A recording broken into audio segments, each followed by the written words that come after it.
Meus irmãos e minhas irmãs, paz e bem.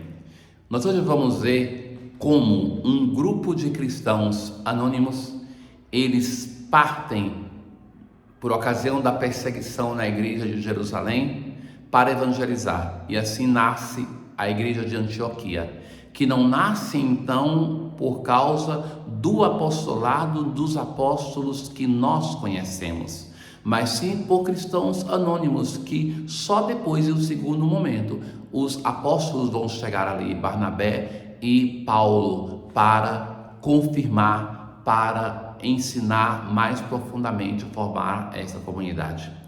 A comunidade de Antioquia vai ser uma comunidade muito importante, até mesmo porque dela depois vai partir missões para formar outras comunidades. E importante esse fato que recorda que todos nós somos missionários por causa do batismo. A missionariedade nasce não em função da ordenação sacerdotal, mas é fruto do nosso batismo. A antífona de entrada de hoje: velarei sobre as minhas ovelhas, diz o Senhor. Chamarei um pastor que as conduza e serei o seu Deus. Nós hoje celebramos a memória do bispo e doutor da igreja, Santo Atanásio, um dos padres da igreja dos primeiros séculos do Egito.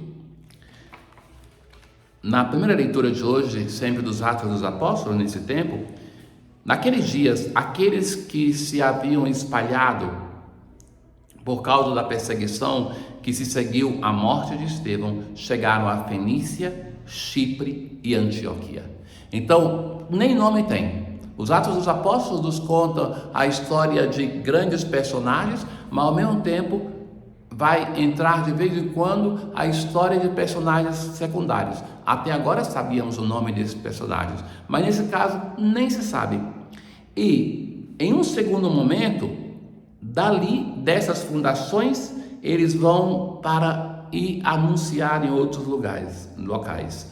Porque no primeiro momento não se anuncia o evangelho para quem não fosse judeu. No segundo momento, começa então a pregar a boa nova de nosso Senhor Jesus Cristo também para os gregos. E a mão do Senhor estava com eles. O Senhor vai conduzindo a sua história. Conduziu através da ação dos apóstolos, mas agora conduz também através desses cristãos que são cristãos por causa da pregação dos apóstolos. Ou seja, já uma geração que não teve, em alguns casos, e sempre mais vai acontecer isso, já não teve mais contato com o homem Jesus, mas que são cristãos por causa do crer, a fé na ressurreição. Então, depois que essa notícia chegou a Jerusalém, que a Antioquia e essas outras cidades conheceram o anúncio do Salvador e aderiram com alegria à fé, enviaram Barnabé até a Antioquia.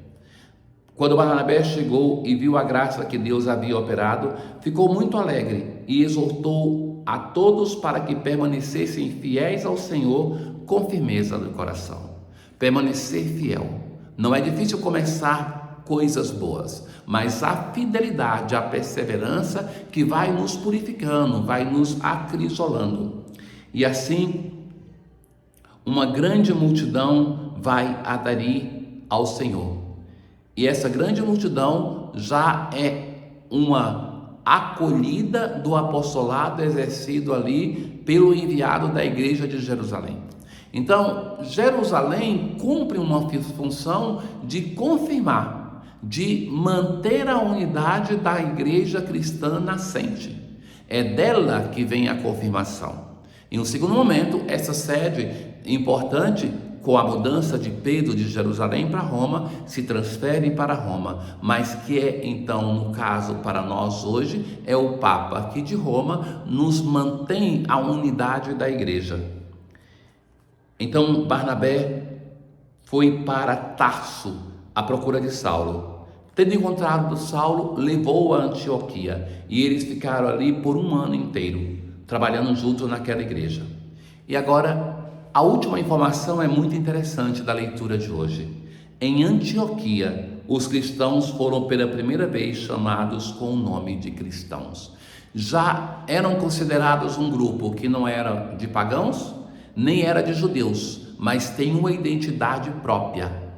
Ali eles recebem um nome que os liga diretamente a Cristo, o nome que até hoje nós temos a honra de usar. Com o Salmo 86 nós respondemos a esta palavra com a nossa oração. O Senhor ama a cidade que fundou no Monte Santo. É uma alusão à cidade de Jerusalém. Dela se diz coisas grandiosas da cidade do Senhor. Tem um momento do Salmo que é belo, que vai dizer assim, que lembrando o Egito, a Babilônia, Filisteia, Tiro, Etiópia, dali se diz sempre que alguém nasceu. Mas de Sião, porém, se diz, nasceu nela todo homem, Deus é sua segurança. Em Jerusalém, nós temos o fato mais importante da nossa fé, que é a ressurreição do Senhor. É ali que nós nascemos. Se o batismo é o nosso nascimento e é a união ao Cristo ressuscitado, todos nós podemos dizer, ali nascemos. Nela, de Sião, porém, se diz, nasceu nela todo homem. Deus anota no seu livro, onde escreve os povos todos, foi ali que estes nasceram. Estão em ti as nossas fontes. Na aclamação ao Evangelho de hoje, minhas ovelhas escutam minha voz, eu as conheço e elas me seguem. Jesus está no templo, depois que fez o discurso sobre o bom pastor, é a festa da dedicação do templo. Depois da profanação do templo, ele é refeito e dedicado. Era inverno, essa festa se celebrava no mês de dezembro. E aí então os judeus vão perguntar para ele, até quando nos deixarás em dúvida? Se tu és o Messias, dize-nos abertamente. Então a pergunta assim muito clara que nos sinóticos vai acontecer em outro local, em outro momento. Aqui João coloca essa pergunta no templo e Jesus vai dizer, já vos disse, mas vós não acreditais. As obras que eu faço dão testemunho. Então Jesus vai sempre insistir que as obras que ele faz não poderia ser feita por alguém que não viesse de Deus. Não sois das minhas ovelhas. As minhas ovelhas escutam a minha voz. Eu as conheço e elas me seguem. Então, já feito o discurso sobre o bom pastor, Jesus vai dizer que aqueles seus interlocutores do Evangelho de hoje não acreditam porque não fazem parte do grupo das suas ovelhas. Eu dou a vida por minhas ovelhas. Ninguém vai arrancá-las da minha mão. Então, esta ligação de Jesus conosco, o seu rebanho, que ele conhece, ele dá a vida por nós, mas que é o pastor forte que contém as suas ovelhas, que dá a vida, que cuida, ninguém pode arrancá-las a nós das mãos de Jesus.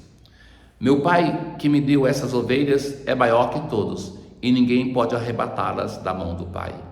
Eu e o Pai somos um.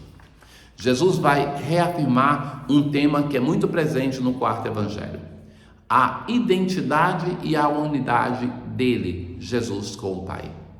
De fato que nós temos em Deus uma unidade, uma trindade, um só Deus em três pessoas. Tal afirmação é muito importante para a nossa ideia, para a fé em Deus. É afirmar que nós temos um Deus único, que não somos politeístas, mas ao mesmo tempo dizer que este Deus, para amar eternamente, não podia ser só uma pessoa, porque uma pessoa sozinha não tem a quem amar. Então, para mostrar que eternamente ele é amor, ele é um Deus em três pessoas realmente distintas. E Jesus vai se mostrar, se apresentar como o Filho de Deus, que quem o vê, vê o Pai, que é para nós a revelação do Pai. Por isso que para conhecer quem é Deus, Jesus, o Verbo de Deus, se encarna, se torna um de nós. E não existe outro nome pelo qual nós possamos ser salvos. Deus eterno e todo-poderoso, que nos destes em Santo Atanásio, um exímio defensor da divindade do vosso Filho, concedei-nos por sua doutrina e proteção crescer continuamente no vosso conhecimento e no vosso amor. Tenham todos um bom dia. O Senhor esteja convosco, Ele está no meio de nós. Abençoe-vos o Deus Todo-Poderoso, Pai, o Filho e o Espírito Santo. Paz.